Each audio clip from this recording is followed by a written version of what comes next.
ووصفتنا اليوم ولا أبسط ولا أسهل. اللي بيحبوا الأكلات المطبوخة بالفرن هنعمل صينية بطاطس مع الدجاج. الخطوة الأولى أعزائي نقشر البطاطس، وحبتدي أجهز التتبيلة اللي حستعملها.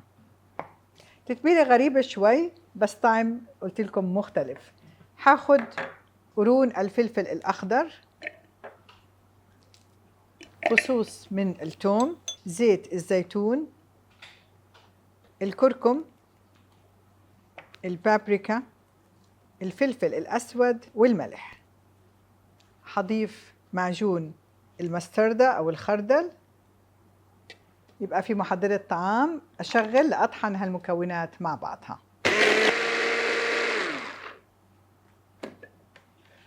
هضيف الزبادي وبرضو أشغل لتختلط كليتها مع بعضها. هحط خليط النقع في طبق. قطع الدجاج برش عليها الفلفل الأسود والملح من الناحيتين، نقلبها على الناحية الثانية.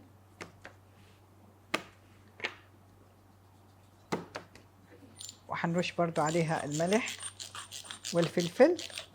هذه أفخاذ منزوعة العظم وأحطها في تتبيلة الزبادي. بتأكد إنها تغطت كويس. وهلأ قديش عندي وقت بقدر أتبلها؟ ساعة، ساعتين، 3، أخليها في البراد لتاني يوم طوال الليل، حسب ما عندكم وقت تبلوها. حتى لو خليتوها لمدة يومين ما بصير لها إشي وبتبقى أطيب وأطيب. هغلف الطبق وأحطه في البراد ونشوف خطوتنا التالية. بجهز البطاطس بتقطيعها على حسب رغبتكم. أنا حقطعها إلى أصابع سميكة شوي.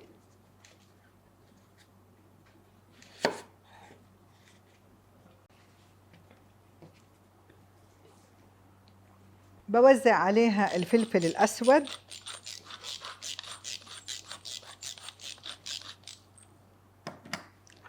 رشة من الملح، وإذا حبينا شوية أوريجانو أو الزعتر أو حبيتوا الريحان أو النعناع المجفف، وزيت الزيتون.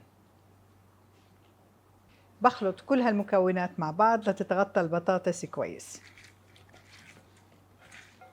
باخد الدجاج من التتبيلة وبحطه على البطاطس بحيث يكون الجلد إلى أعلى.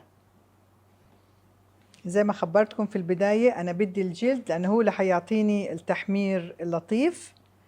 هغطي البطاطس بالدجاج. باخد حوالي نص كوب من خليط النقع وبوزعه على الدجاج. ما بدي أحط كتير عشان ما تبقاش ميتها كتير، ولكن على حسب ما تشوفوا انتوا قديش محتاجين من هذا الخليط. تقدروا تزودوا شوي. قطعة من ورق الزبدة،